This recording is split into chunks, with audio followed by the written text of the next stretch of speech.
I've been a wilderness guide in the Superstition Mountains east of Phoenix for 8 years, and what happened to the Morrison family in October 2022 still keeps me awake at night. Some people think they know better than local expertise, but what I witnessed that weekend changed everything I thought I knew about the dangers lurking in Arizona's most notorious wilderness. The Morrisons contacted Desert Trails Outfitters on a Thursday afternoon, wanting a weekend hiking package to the deeper parts of the Superstitions. Tom Morrison, a software engineer from Denver, his wife Linda, a marketing director, and their 17-year-old son Jake had driven down from Colorado in their pristine white 2020 Toyota Highlander, loaded with enough brand new REI gear to outfit a small expedition. Everything still had tags on it: boots, packs, even their hiking poles. They wanted what Tom called the authentic Arizona desert experience, but they absolutely refused to pay for professional guidance. "We've hiked Fortinas in the Rockies," Tom insisted when I met them Friday morning at the trailhead parking area off Highway 88 near Apache Junction. "We don't need some local guide holding our hands." I tried explaining that the Superstition Wilderness isn't anything like Colorado hiking. The terrain here is deceptive. What looks like a clear trail can disappear into loose scree within 100 yards. Water sources are scarce and seasonal. Many of the springs marked on older maps have been dry for decades. The October heat, while not as brutal as summer, can still reach dangerous levels that catch mountain hikers off guard. Cell phone service is non-existent once you get more than 2 miles from the main roads, and the old mining trails that crisscross these mountains can lead inexperienced hikers into box canyons with vertical walls, and no way out except the way you came in. "Look, Marcus, we appreciate the sales pitch," Linda interrupted, consulting a printout from her folder. "But we've done our research online. We have GPS units, plenty of water, emergency supplies, and detailed maps." Their research consisted of a couple of YouTube videos titled "Superstition Mountain Secrets Revealed," and some blog posts from weekend warriors who'd done day hikes on the easier trails. They'd marked their intended route on a basic tourist map they picked up at a gas station, an ambitious 3-day loop that would take them past Weaver's Needle, through some of the most remote and challenging terrain in the wilderness, and back to the Peralta trailhead. "That route you've marked," I said, pointing to the red line they'd drawn on their map, "branches off into at least 6 different directions once you get past Fremont Saddle. Without knowing the specific landmarks and understanding how the canyons connect, you could easily end up 15 or 20 miles from where your GPS thinks you are." Tom pulled out his iPhone, showing me some hiking app with a bright blue line marking their planned route. "We've got technology, Marcus. Satellite GPS doesn't lie. We'll be fine." But I could see they weren't remotely prepared for what they were attempting. Their hiking boots were stiff leather that would give them blisters within the first 5 miles. Their packs were overstuffed with unnecessary gear: camp chairs, a portable table, enough clothing for a week-long expedition. Most telling, they were carrying what looked like 2 gallons of water each, which told me they had no understanding of the actual distances involved, or the availability of water sources along their chosen route. "The weather forecast shows temperatures hitting 95 degrees tomorrow and Sunday." I tried one more time. "That's dangerous for people not accustomed to desert conditions, especially when you're carrying heavy packs." "We're not typical tourists," Jake said, barely looking up from his own phone where he was taking selfies with Weaver's Needle visible in the background. "We know what we're doing." As they shouldered their packs and set off toward the Peralta Trail, I made a decision that probably saved their lives. I radioed my supervisor, Mike Henderson, back at the outfitter office and told him I was going to shadow the Morrison family at a distance for their own safety. "You can't force people to hire guides, Marcus." Mike's voice crackled over the radio. "We've talked about this before. I know the liability issues. But I'm not going to let a family die out there because they're too stubborn to listen to someone who's been guiding these mountains for almost a decade." I gave them a 30-minute head start, then followed their trail in my modified 2018 Jeep Wrangler Rubicon. Years of guiding in the Superstitions had taught me every back road, wash, and 4-wheel drive track that could get you close to the main hiking trails without being seen. I knew shortcuts through the desert that would let me monitor their progress from ridge lines and high points. By noon, I was positioned on a rocky outcrop overlooking the Fremont Saddle area, watching them through my Leica binoculars. They were already struggling more than they'd expected. Tom was stopping frequently to check his phone, holding it up toward the sky trying to get a GPS signal. Linda was walking considerably slower than the pace they'd planned, and she was already showing signs of heat exhaustion, stumbling occasionally, and drinking water more frequently than she should. Jake, despite being the youngest and supposedly the most athletic, was falling behind both parents, and complaining loudly enough that I could hear fragments of his voice echoing off the canyon walls. The real problem became apparent around 1:30 p.m. when they reached the critical junction where the main trail splits in 3 directions. Instead of taking the established path toward Weaver's Needle, they turned onto what we locals call the Fool's Trail, an old mining route that looks like it heads toward the Needle but actually leads into a confusing maze of dead-end canyons and abandoned mining claims. I tried to radio the Forest Service ranger station, but the mountains were blocking my signal. I was going to have to follow them on foot if I wanted to prevent a potential disaster. I parked my Jeep in a hidden wash about a mile from their position and started hiking parallel to their route, staying roughly half a mile behind them, and using the terrain to remain invisible. The October heat was already brutal. My thermometer was reading 93 degrees in the shade, and there wasn't much shade to be found. By 2 p.m., it was obvious they were completely lost. Through my binoculars, I watched Tom and Linda having what looked like a heated argument about the GPS readings. Tom kept pointing in one direction while Linda pointed in another, both consulting their phones and the paper map. Jake was sitting on a boulder with his head in his hands, looking exhausted and defeated.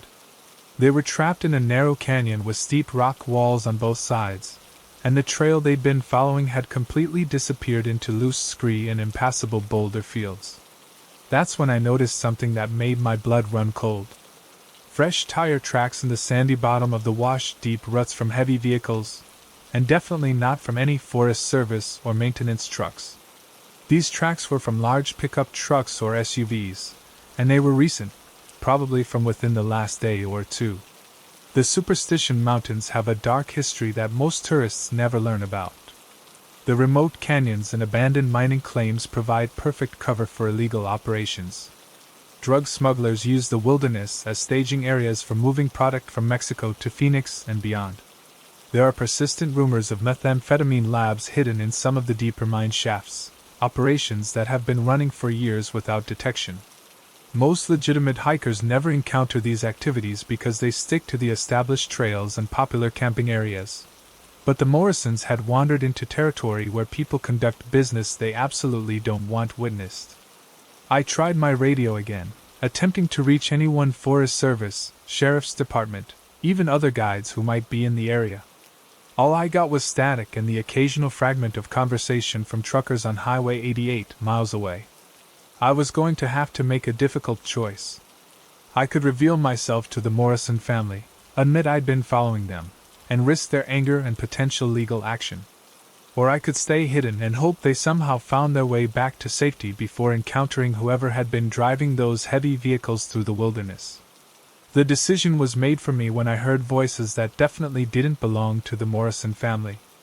2 men in a dusty white Ford F-250 Super Duty with Arizona plates had driven up the canyon from the opposite direction, approaching the area where the family was resting. The truck had no official markings, no Forest Service or Park Service decals, nothing that would identify it as belonging to any legitimate authority. They'd stopped about 400 yards from where the Morrisons were sitting, and I could see both men pointing in the direction of the hikers while having what looked like an intense discussion. I moved closer, using the scattered boulders and desert vegetation for cover, and managed to get close enough to catch fragments of their conversation. "Not supposed to be up here today. Might have seen the cache site. Need to handle this quietly before they get back to town." These definitely weren't park rangers or search and rescue personnel. The truck was too clean to belong to mining claim workers, and both men were carrying equipment that had nothing to do with hiking or outdoor recreation. I could see rifle cases in the truck bed and what looked like serious communication equipment. I had to get to the Morrison family before those men decided to have a conversation with them. Taking a calculated risk, I moved directly toward the family's position, approaching from their blind side where the men in the truck couldn't see me. When I got within earshot, I called out softly, "Tom, Linda, Jake, it's Marcus from Desert Trails. Don't turn around, don't make any sudden movements, just listen to me." "What the hell are you doing here?" Tom whispered angrily, his face red with heat and frustration. "Did you follow us?" "Yes, I followed you, and right now that's the only reason you're going to live through this weekend. There are 2 armed men in a white pickup truck about 400 yards behind you, and they're having a discussion about what to do with the unexpected visitors in their territory." Linda's face went pale despite her sunburn. "What do you mean, armed men? What territory?" "I mean you've accidentally wandered into an area where certain people conduct business they really don't want witnessed by outsiders. We need to get out of here immediately, and we need to do it without being seen or making any noise that might attract their attention." Jake looked terrified, his earlier bravado completely gone. "Are those guys going to kill us?" "Not if you listen to me carefully and follow my instructions exactly. But we need to move now, before they decide to drive over here and ask you what you've seen." I led them away from the canyon floor and up a steep, rocky slope covered in loose shale and scattered boulders. It was brutal work in the heat, especially for people who were already exhausted and dehydrated. Linda was struggling badly, and I had to help her over several sections that would have been impossible for inexperienced hikers to navigate safely. "My GPS says we're going in completely the wrong direction," Tom panted, checking his phone for the dozenth time. "Your GPS doesn't know about the back route to the parking area," I replied, helping Linda up a particularly challenging rock face. "And right now, the direction that gets us away from those men is the only direction that matters." We could hear the truck engine getting closer, echoing off the canyon walls, and occasionally voices calling out, though I couldn't make out the words. They were clearly searching for something, or someone. For the next 4 hours, I guided the Morrison family through terrain that doesn't appear on any tourist map or hiking guide. We used dry washes and ridge lines to stay hidden, moving from cover to cover like we were in a war zone. I had to constantly help Linda over rocky sections and steep drops that would have been impossible for someone with their limited desert hiking experience to handle alone. The worst moment came around 5 p.m. when we heard the truck directly below our position. The men had gotten out and were walking along the trail, clearly looking for signs of the hikers. One of them was talking on a radio or satellite phone, coordinating with someone else, which meant this wasn't just 2 guys operating on their own. We lay flat against the sun-heated rocks for what felt like hours but was probably only 20 minutes, barely breathing, while they methodically searched the area below us. Jake was shaking despite the heat, and Linda was crying silently, tears making tracks through the dust on her face. Even Tom had completely stopped questioning my decisions or complaining about the route I was taking. When the men finally got back in their truck and drove away, I waited another 10 minutes before getting us moving again. We reached my jeep just as the sun was setting behind the mountains, painting the desert in brilliant oranges and purples that would have been beautiful under different circumstances. "Why did you really follow us?" Linda asked as we drove back toward civilization, her voice hoarse from dehydration and fear. "Because I've been doing this job long enough to recognize when someone's about to get themselves killed through inexperience and overconfidence. And because I've seen what happens to people who go missing in these mountains and are never found." Tom was quiet for a long time, staring out at the desert landscape passing by in the darkness. Finally he spoke. "We could have died out there today, couldn't we?" "Yes, you could have. And not from heat stroke or dehydration or getting lost. There are people who use these mountains for activities that have nothing to do with hiking or mining or anything else that's legal. They don't like witnesses, and they have ways of making sure witnesses don't become a problem." We drove the rest of the way in silence until we reached the Pinal County Sheriff's Office substation, where I filed a detailed report about the armed men, the white F-250, and the location where we'd encountered them. The deputies took it seriously. They'd been tracking suspicious activity in that area for several months as part of a larger investigation. The Morrison family never filed a complaint about me following them without permission. In fact, 3 weeks later, Tom sent me a handwritten thank you card along with a check for twice the guide fee they'd refused to pay initially, plus a bonus for what he called above and beyond service. But what really stayed with me was something Jake said as they were loading their gear back into their Highlander in the parking lot.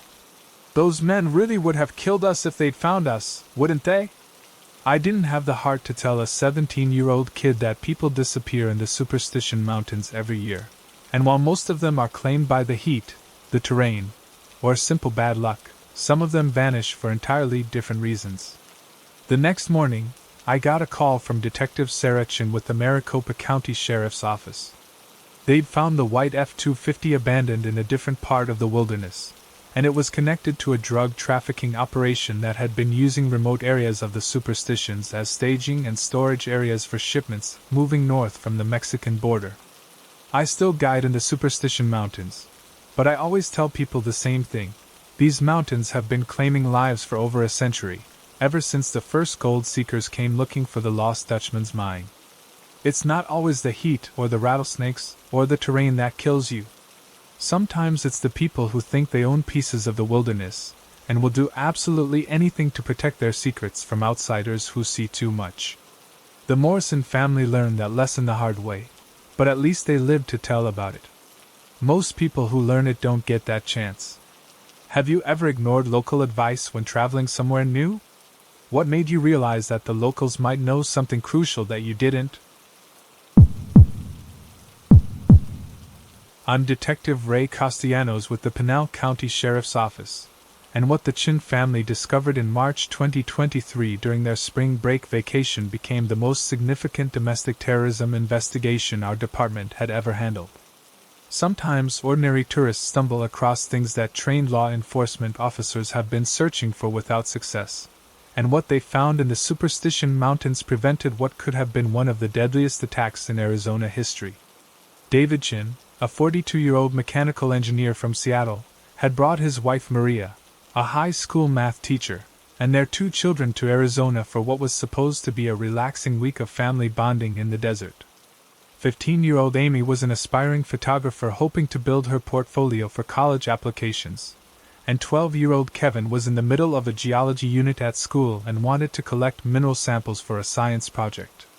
They'd rented a silver 2019 Honda Pilot at Sky Harbor Airport, and were staying at a mid-range resort in Scottsdale, planning daily excursions into various parts of the Sonoran Desert surrounding Phoenix. Unlike many tourists who venture into the wilderness unprepared, the Chin family had done their research thoroughly.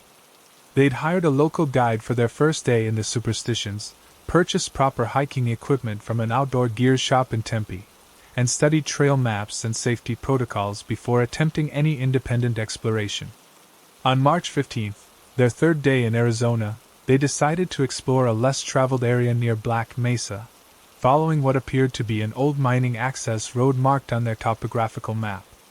The weather was perfect for hiking, clear skies, temperature in the mid-70s, with a light breeze that made the desert heat comfortable rather than oppressive. We weren't trying to find anything special or go off the beaten path, David explained to me during his initial interview.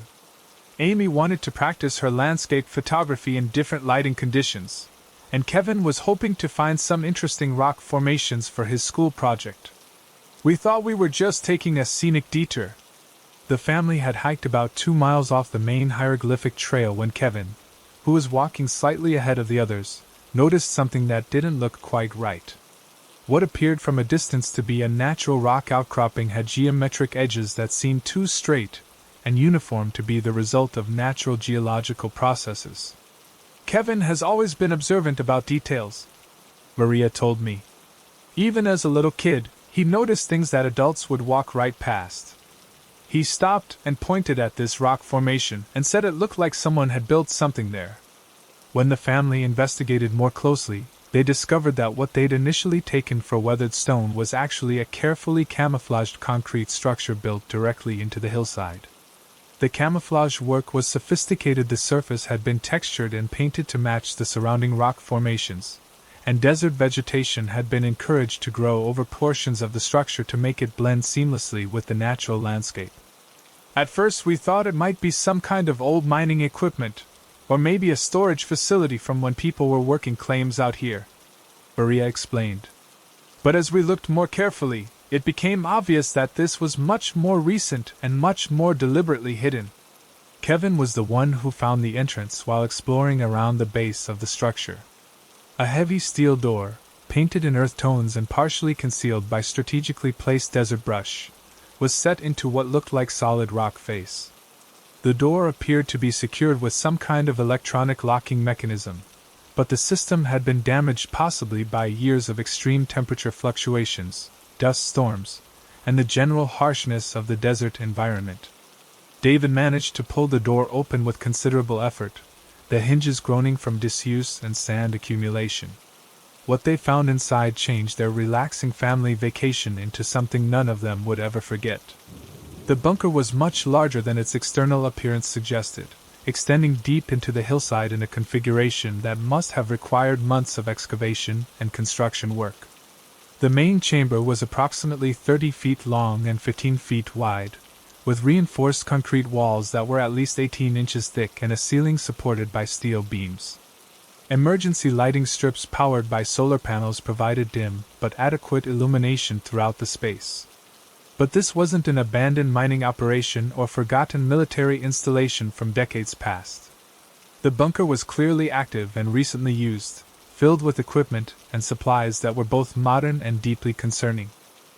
Along the walls were cases of military meals ready to eat with expiration dates extending into 2025, industrial-grade water purification equipment, sophisticated communications gear including satellite uplinks and encrypted radio systems, and comprehensive medical supplies that went far beyond basic first aid. Multiple weapons lockers lined one wall, most of them standing open and empty, but the few that remained secured contained ammunition, tactical gear, and accessories for weapons that weren't present. The center of the main chamber was dominated by a large planning table covered with maps of the southwestern United States. The maps had been marked extensively with colored pins, hand-drawn routes, and detailed annotations. Closer examination revealed that many of the marked locations were federal buildings, military installations, infrastructure facilities, and government offices throughout Arizona, Nevada, Utah, and New Mexico. "Dad, you need to see this," Amy called out, her voice tight with anxiety as she pointed toward the far wall of the bunker. The wall she discovered was covered with photographs, documents, and what appeared to be extensive surveillance materials. The photographs included images of various government buildings taken from multiple angles, infrastructure sites like power plants and water treatment facilities, and what were clearly covert surveillance photos of public officials and law enforcement personnel going about their daily routines. The documents were even more alarming. They included detailed floor plans of federal buildings with security checkpoints and camera locations marked, shift schedules for various law enforcement agencies, and comprehensive information about emergency response procedures and protocols. Some of the materials appeared to be classified or restricted documents that shouldn't have been accessible to civilian personnel. David, who had security clearance through his work on defense contracts, immediately recognized that they'd stumbled across something that posed a serious threat to public safety. "We need to leave this place immediately and contact law enforcement," he told his family, trying to keep his voice calm so he wouldn't panic the children. But as they were preparing to exit the bunker and hike back to their vehicle, they heard the sound of multiple engines approaching through the desert. The sound was unmistakable heavy trucks with powerful engines, moving slowly over rough terrain, getting closer to their location. "We turned off our flashlights and moved to the back of the bunker," Maria recalled during her interview. "The kids were terrified, and honestly, so were David and I. We had no idea who was coming or what they might do if they found us there." Through the partially open steel door, they could observe 3 vehicles arriving at the site: a black 2021 Ford F-350 Super Duty with Arizona plates, a dark green 2020 Chevrolet Silverado 2500 HD with Nevada registration, and a tan 2018 Jeep Wrangler Unlimited that appeared to have been modified for off-road use. 6 men emerged from the vehicles, all wearing military-style clothing and carrying weapons that included assault rifles and tactical equipment. The Chin family remained hidden in the deepest section of the bunker while the men conducted what appeared to be a carefully planned resupply and coordination operation. They were speaking in low voices, but the concrete walls of the bunker carried sound in unexpected ways, and David was able to catch fragments of their conversation. "The timeline's been moved up," one of the men said. "Everything has to be ready by the 19th. No delays, no excuses." Another voice responded. "What about the federal response protocols? Have we confirmed the updated information?" "Confirmed yesterday. We'll have a 3-minute window before they can coordinate between agencies. That's enough time if everyone does their job correctly." The men spent nearly 3 hours at the site, unloading supplies from their vehicles, updating materials inside the bunker, and conducting what appeared to be a detailed briefing session around the planning table. The Chin family remained motionless in their hiding spot, barely breathing, while the operation continued just feet away from their location. One of them kept mentioning April 19th specifically. David told me during his debriefing. He said that date was chosen for maximum symbolic impact and that federal law enforcement would be expecting something, but not what they were actually planning. The significance of that date wasn't lost on me. April 19th holds special meaning for various anti-government extremist groups across the United States. It's the anniversary of the 1993 standoff at Ruby Ridge, the 1995 Oklahoma City bombing, and several other incidents that have become rallying points for domestic terrorism movements. Finally, after what felt like an eternity to the terrified family, the men completed their business and departed in their vehicles. The Chin family waited another full hour after the sound of engines had faded completely before emerging from the bunker and beginning the hike back to their Honda Pilot. David called 911 as soon as they reached an area with reliable cell phone coverage, which was nearly an hour's drive back towards civilization. Within 30 minutes of that call, I was coordinating with FBI agents from the Domestic Terrorism Task Force and preparing to meet the Chin family at our Apache Junction substation. "We've been tracking suspicious activity in the Superstition Mountains area for several months," FBI Special Agent Patricia Reeves explained to the Chen family during their initial debriefing. "What you discovered appears to be an operational staging area for a domestic terrorist cell that we've been investigating as part of a larger multi-state operation. The bunker was part of a sophisticated network of hidden supply caches and coordination sites scattered across the southwestern United States.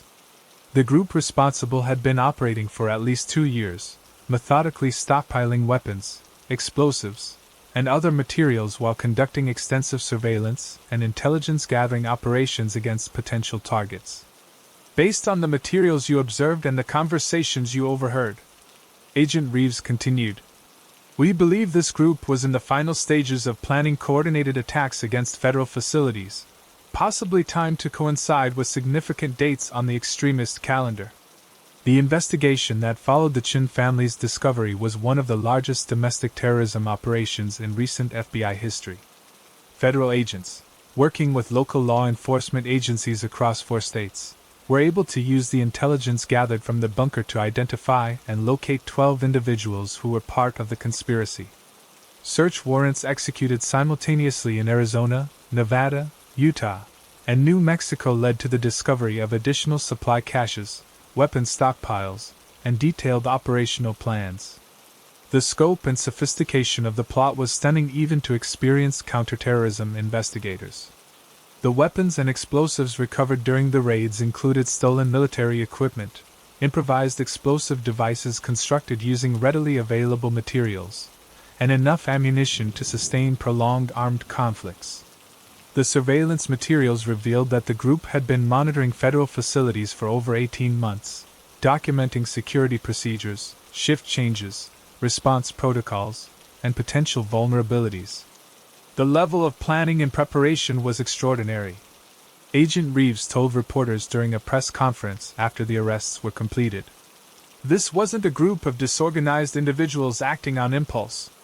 They had military training, significant financial resources, detailed operational security procedures, and comprehensive attack plans that could have resulted in catastrophic loss of life."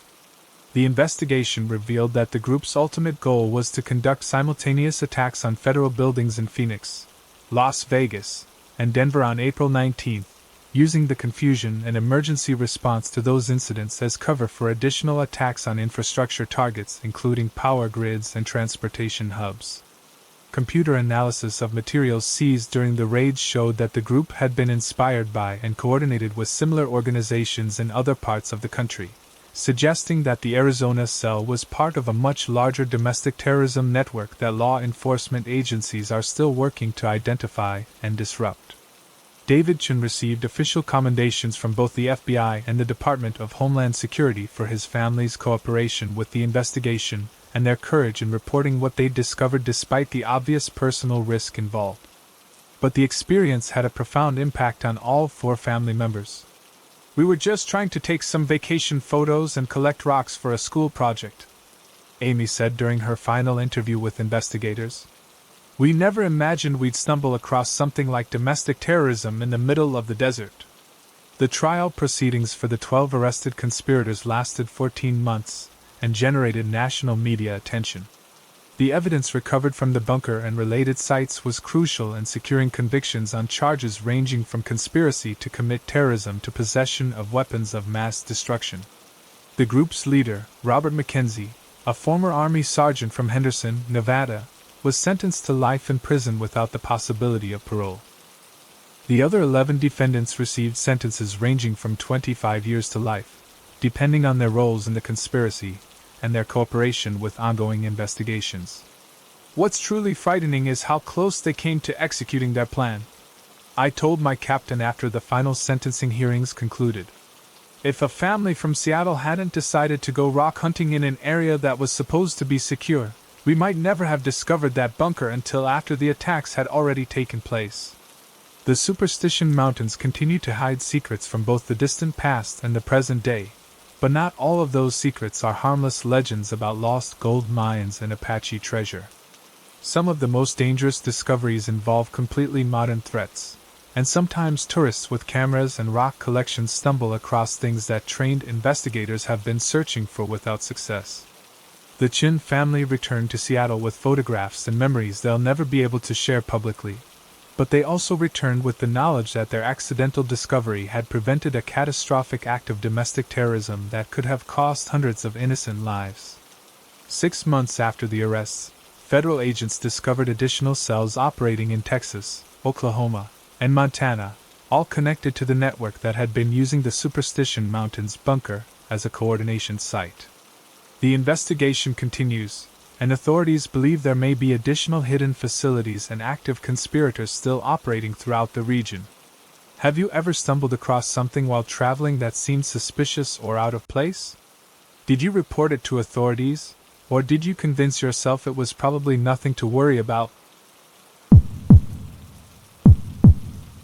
I'm Officer Jake Morrison with the Arizona Department of Public Safety, and what happened during my undercover assignment in April 2023 exposed a conspiracy that went straight to the top of our state government. Sometimes the people paid to protect tourists are actually the ones they need protection from. My assignment started when hikers kept reporting strange encounters near the Superstition Mountains, shadowy figures watching them, equipment mysteriously malfunctioning, and locals warning them away from specific areas with increasingly aggressive tactics. The reports were consistent enough that my supervisor, Captain Helen Rodriguez, decided we needed someone inside to investigate. "We're getting complaints about harassment, but also reports that some kind of organized effort is keeping people away from certain parts of the wilderness," she told me during my briefing. "I want you to go in as a camping enthusiast and see what's really happening out there." I drove my personal vehicle, a blue 2017 Ford F-150, to the Lost Dutchman State Park on April 8 and set up camp at one of the established sites. My cover story was simple. I was a Phoenix-based insurance adjuster taking a long weekend to do some solo camping and hiking. On my second night, I met the man who would change everything I thought I knew about public land management in Arizona. His name was Curtis Hoffman, a 46-year-old former Forest Service ranger who introduced himself as a wilderness consultant. He approached my campsite around 9 p.m., carrying an expensive-looking thermal imaging device and wearing military surplus gear that had seen serious use. "You picked an interesting time to camp out here," he said, settling down by my campfire without invitation. Most people who know what's good for them avoid this area during the spring months. I played my role, asking him what he meant. Curtis launched into what sounded like a well-rehearsed presentation about dangerous wildlife, unstable mine shafts, and recent incidents involving lost hikers. But something about his delivery felt scripted, like he'd given this exact speech many times before. The thing is, Curtis continued, there are certain areas of these mountains that are temporarily off-limits to civilian access. Not officially, you understand, but for safety reasons that the general public doesn't need to know about. When I pressed him for specifics, Curtis became evasive. Let's just say there are ongoing operations that require minimal civilian interference. People who cooperate with these restrictions tend to have much safer and more enjoyable experiences.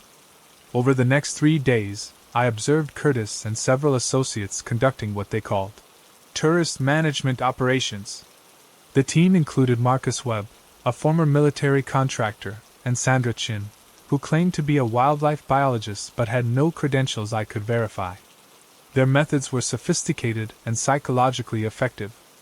They would approach campers and hikers with official-looking equipment and authoritative mannerisms, then deliver carefully crafted warnings about immediate dangers in specific areas. The warnings always included just enough real information to seem credible: actual wildlife risks, genuine geological hazards, and recent weather conditions. But the areas they were steering people away from weren't particularly dangerous. They were locations that had been identified in recent geological surveys as potentially containing significant mineral deposits, including rare earth elements that had become strategically important for technology manufacturing. The beauty of this system, Curtis explained to me on my 4th night, apparently convinced I was a potential recruit, is that we're not technically breaking any laws. We're providing safety information to outdoor enthusiasts. If they choose to modify their hiking plans based on our recommendations, that's their decision.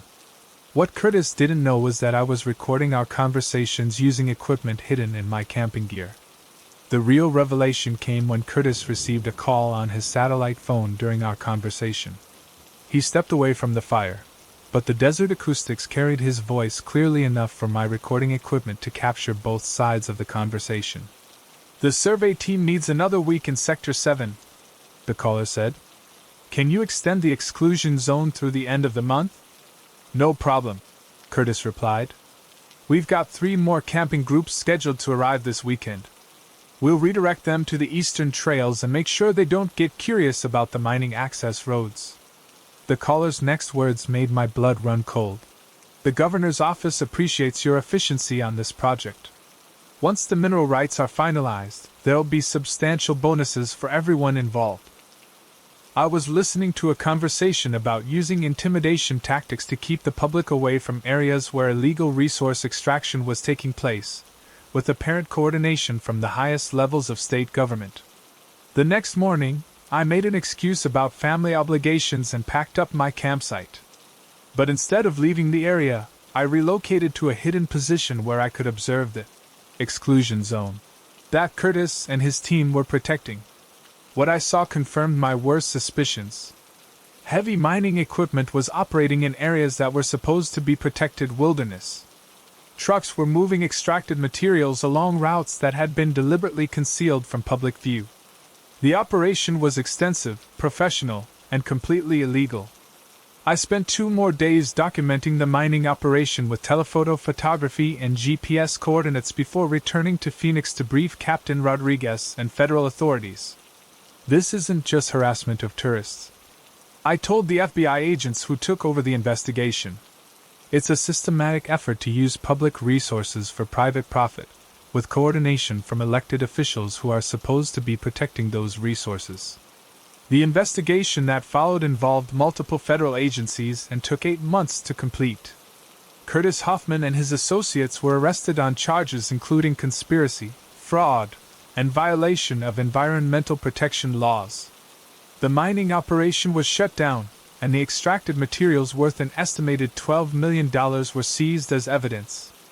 But the biggest shock came when the federal investigation revealed the scope of political corruption involved. Governor Patricia Wells had been receiving substantial campaign contributions from the mining company in exchange for facilitating access to protected lands. Her administration had been systematically reassigning Forest Service personnel who might have discovered the illegal operation. Governor Wells resigned 2 weeks before she would have been arrested, and 3 other state officials were indicted on related charges. The scandal dominated Arizona politics for the entire following year. Curtis Hoffman was sentenced to 6 years in federal prison. During his sentencing hearing, he showed no remorse for his actions. "I was protecting people from dangerous areas," he insisted. "If some of those areas happen to have commercial value, that's not my fault." The judge wasn't impressed. "You were paid to deceive and intimidate citizens who had every right to access public lands. Your actions undermine both public safety and public trust." The mining company, Southwestern Resource Development, was fined $47 million and permanently banned from operating on federal or state lands in Arizona. The executives responsible are still fighting federal charges. What disturbed me most about this case was how effective the deception had been. Curtis and his team had managed to keep dozens of camping groups and hiking parties away from the illegal mining operation for over a year, using nothing more than authoritative presentation and manufactured fear. People want to believe that someone in authority is looking out for their safety. I explained to a group of park rangers during a training session after the case was resolved. That trust makes them vulnerable to manipulation by people who don't have their best interests at heart.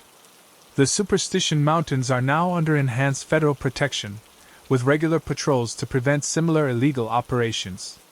But the case taught me that sometimes the greatest danger to tourists isn't the wilderness itself, it's the people who claim to be protecting them from it. I still work undercover assignments, but I'll never forget Curtis Hoffman's calm confidence as he explained how easy it was to manipulate people's natural fears. The scariest part wasn't what he was doing, it was how good he was at it. Have you ever changed your travel plans because someone in authority warned you about dangers ahead? How do you decide whether official-sounding advice is legitimate, or if someone might have ulterior motives? ****.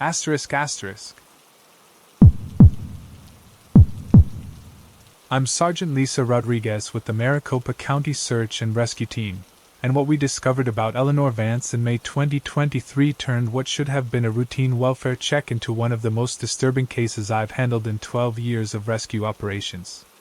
Sometimes the people who disappear into the wilderness are lost or mentally ill, they're hiding from something far more dangerous than isolation, and their apparent paranoia is actually survival instinct. The call came in on May 12 from a group of backpackers who'd encountered what they described as a crazy hermit woman, living in a makeshift shelter near Battleship Mountain, about 15 miles northeast of Apache Junction. The hikers were college students from Arizona State University. Tyler Brooks, a junior studying environmental science, Jessica Martinez, a sophomore in outdoor recreation, and Connor Webb, a senior completing his wilderness survival certification. They'd been on the second day of a 3-day backcountry camping trip when they encountered Eleanor near their planned campsite around 6:30 in the evening. She just appeared out of nowhere, Tyler told me during his initial report at our Apache Junction station. We were setting up our tent in this clearing, and suddenly this woman was standing maybe 20 feet away, just staring at us. She looked like she'd been living rough for months, maybe years. The woman had approached their campsite as the sun was setting, wearing torn and patched clothing that appeared to be layers of different garments she'd accumulated over time. Her hair was long and unkempt, streaked with gray, and she was carrying what appeared to be a rusty machete or large knife. Most disturbing to the students was her behavior. She demanded to know who had sent them to that specific location and whether they were working for the clinic. She kept asking if we were part of some kind of medical team, Jessica added, still visibly shaken by the encounter. When we told her we were just college students on a camping trip, she got really agitated and started talking about experiments and how we needed to leave immediately before they found us there. The woman had circled their campsite for several minutes, muttering to herself and checking the surrounding area as if she was looking for other people. She told the students that the area wasn't safe, that helicopters and black vehicles regularly patrolled the region, and that anyone who stayed overnight would be taken back to the facility. Then she just disappeared, Connor said. 1 minute she was there, the next she'd vanished back into the rocks like she'd never existed. We packed up our stuff and hiked out of there that same night. Based on the student's description and GPS coordinates, I drove my department-issued white 2021 Ford Explorer Police Interceptor to the area they'd indicated, accompanied by my regular partner Deputy Mark Chin and EMT Sarah Williams from the County Ambulance Service. The terrain was challenging even for our four-wheel drive vehicle. Steep, rocky slopes covered with dense desert vegetation, scattered boulder fields, and numerous ravines that could easily hide someone who didn't want to be found. We found Eleanor's primary camp after 3 hours of searching, hidden in a natural cave system about 2 miles from where the students had first encountered her. The shelter was remarkably sophisticated, clearly the work of someone who'd been living in the wilderness for an extended period and had developed considerable survival skills. Solar panels, obviously salvaged from various sources, powered LED light strips throughout the cave. An ingenious water collection system channeled rainwater from the rock face above into multiple storage containers. Food supplies were carefully organized in waterproof containers and protected from wildlife. She'd even constructed a ventilation system using PVC pipes and small fans to circulate air through the deeper sections of the cave. But what immediately caught our attention were the walls of the cave system. Every available surface, the natural rock walls, flat sections of the ceiling, even the floor in some areas was covered with handwritten notes, photographs, photocopied documents, and what appeared to be detailed maps and diagrams. The writing was small and cramped, covering literally every square inch of available space. Much of it was difficult to read due to the lighting conditions and the density of the text, but the portions we could decipher told an increasingly disturbing story. Day 347, they found the clinic records I hid before my escape. Dr. Morrison knows I got out with evidence. The helicopter circled the mountain again today, 3rd time this week. They're getting closer to finding my location. Day 389, saw the black SUVs on the access road near the trailhead. Had to move the emergency supply cache to a new location. The tracking implant in my left arm is still active. They can locate me whenever they decide to look seriously. Day 423. The voices in my head are getting stronger again. Dr. Morrison's experimental psychotropic medications are still affecting my brain chemistry. I can hear them discussing plans to bring me back to continue the trials. Day 467. Found fresh tire tracks near the water source. Someone's been searching the area systematically. Need to establish secondary shelter location before they triangulate my position. Deputy Chin discovered a section of the cave wall that contained dozens of photographs pinned up with small rocks and pieces of wire. The images appeared to show the interior of a medical facility, sterile white corridors, treatment rooms equipped with restraint devices, staff members in white coats, and what looked like medical equipment designed for psychiatric treatment. Mixed in with the photographs were photocopied documents that appeared to be medical records, pharmaceutical research protocols, and legal papers with official-looking seals and signatures. Sergeant Rodriguez. Sarah called from deeper in the cave system. You need to see what she's set up back here. She'd discovered what Eleanor had apparently been using as her medical treatment area, a section of the cave where she'd been attempting to treat what appeared to be surgical scars, injection sites, and other medical evidence on her arms and legs. The supplies included veterinary medications that she'd apparently obtained through unknown means, basic surgical instruments, and detailed anatomical diagrams covered with handwritten notes about locating and removing subcutaneous tracking devices. Some of the scars on her arms and legs appeared to be self-inflicted, places where she'd apparently been trying to remove what she believed were implanted tracking devices. The wounds were in various stages of healing, suggesting she'd been performing these procedures on herself for months. We found Eleanor herself about 2 hours later, hiding in a narrow crevice approximately a quarter mile from her main camp. She was a thin woman who appeared to be in her early 50s, with long graying hair and the deeply weathered appearance of someone who'd been living outdoors for years. Her arms and legs were covered with scars, some old, some recent, some that were clearly self-inflicted, and others that appeared to be from medical procedures. When she saw our uniforms, her first words were, "You're not with the clinic." It wasn't a question. She seemed to be able to recognize immediately that we were law enforcement officers rather than medical personnel.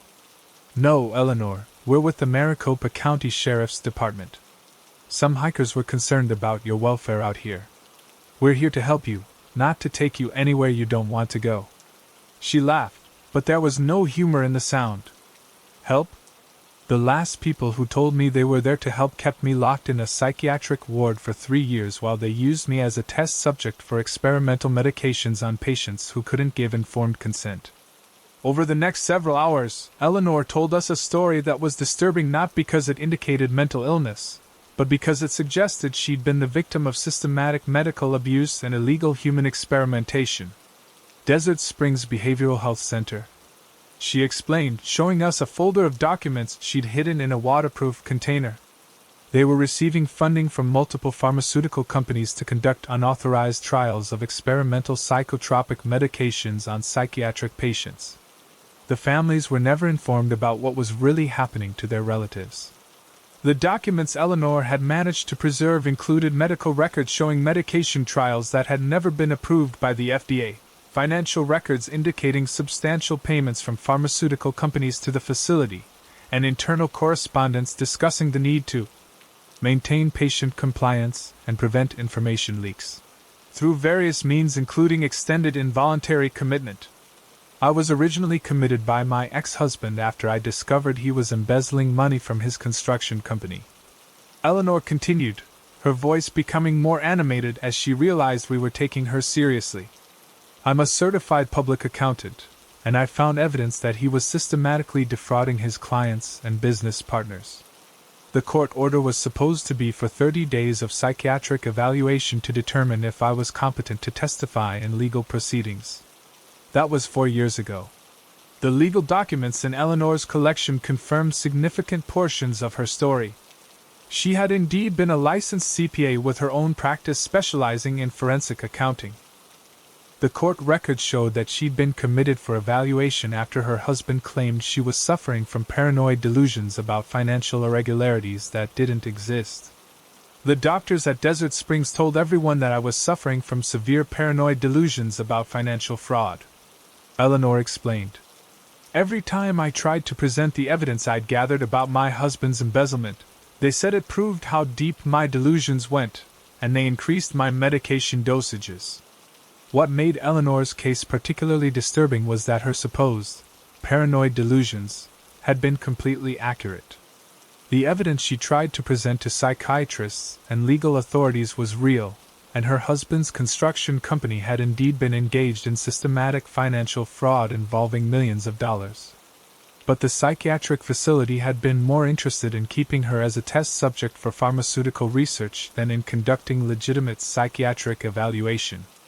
The experimental medications had caused serious side effects including memory loss, tremors, and auditory hallucinations, and Eleanor had been repeatedly told that these symptoms proved she needed continued treatment and medication.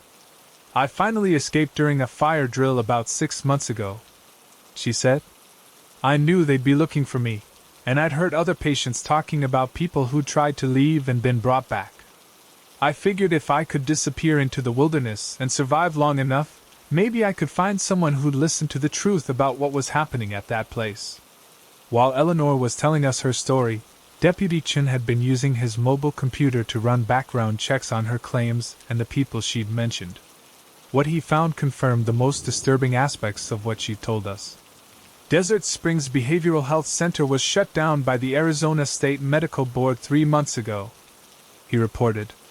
The facility was under federal investigation for multiple violations including unauthorized pharmaceutical testing, fraudulent billing practices, and violation of patients' civil rights. The FBI had been conducting a multi-state investigation into a network of private psychiatric facilities that had been conducting illegal human experimentation funded by pharmaceutical companies. Eleanor's former husband, Richard Vance, had been arrested 2 weeks earlier on charges related to construction fraud, tax evasion, and conspiracy to commit false imprisonment. Eleanor, I said carefully, your ex-husband is currently in jail awaiting trial. The psychiatric facility has been permanently closed, and several staff members have been arrested. You're not in immediate danger anymore. You don't have to keep hiding in the mountains. But Eleanor shook her head emphatically. You don't understand the scope of what's involved here. The pharmaceutical companies that funded this research are still operating. They have financial and political connections throughout the medical establishment. If they find out I'm alive and talking to law enforcement, they'll find a way to discredit me or make me disappear permanently. She showed us additional documents that detailed the corporate structure behind the illegal research shell companies, offshore accounts, and connections to multiple pharmaceutical corporations that had been funding similar operations at facilities across the country. The investigation that followed Eleanor's rescue took 14 months and involved the FBI, the Drug Enforcement Administration, state medical boards, and international pharmaceutical regulatory agencies. Eleanor's testimony and the extensive documentation she'd preserved in her mountain cave were crucial in exposing a network of illegal medical experimentation that had affected over 800 patients across multiple states. Dr. James Morrison, the medical director at Desert Springs, was sentenced to 18 years in federal prison for his role in the experimental drug trials. 3 major pharmaceutical companies paid a combined total of over $400 million in settlements to affected patients and their families. 12 other individuals, including facility administrators and pharmaceutical company executives, received sentences ranging from 5 to 15 years. Eleanor Vance was relocated through a federal witness protection program and provided with comprehensive medical care to address the long-term effects of the unauthorized medications she'd been subjected to over 3 years. Her testimony was instrumental in securing convictions and exposing the full scope of the conspiracy. What's truly remarkable, Sarah Williams observed after the case was closed, is that she managed to survive in the wilderness for 6 months while dealing with the ongoing physical and psychological effects of years of forced medication. Most people wouldn't have lasted 6 days under those conditions. The case fundamentally changed how our search and rescue team approaches reports of disturbed individuals living in remote areas. Sometimes the people who seem most paranoid and unstable are actually the ones who've witnessed too much truth and are desperately trying to stay alive long enough to find someone who'll listen to their story. Eleanor's cave shelter has been preserved as evidence in ongoing legal proceedings, but it also serves as a powerful reminder that not everyone who disappears into the wilderness is running from civilization or suffering from mental illness. Sometimes they're running from the very people and institutions that are supposed to be helping them. 8 months after Eleanor's rescue, federal investigators discovered 2 more patients who'd escaped from similar facilities and were found living in remote areas of Utah and Colorado. The network of illegal pharmaceutical experimentation was far more extensive than anyone had initially suspected, and Eleanor's courage in preserving evidence and surviving in the Superstition Mountains made it possible to shut down operations that had been running undetected for over a decade.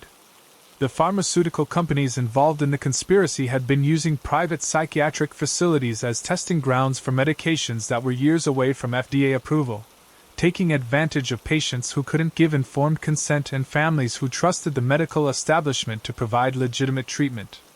Have you ever dismissed someone as unstable or paranoid who might actually have been telling the truth about something important?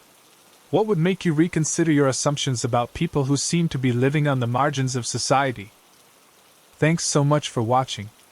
I can't express enough how much your support means. The likes, the comments, it all really helps the channel grow. If you enjoyed the video, make sure to hit that like button and share your thoughts in the comments below. I always take the time to read them. And don't forget to subscribe so you never miss out on any new videos. See you next time.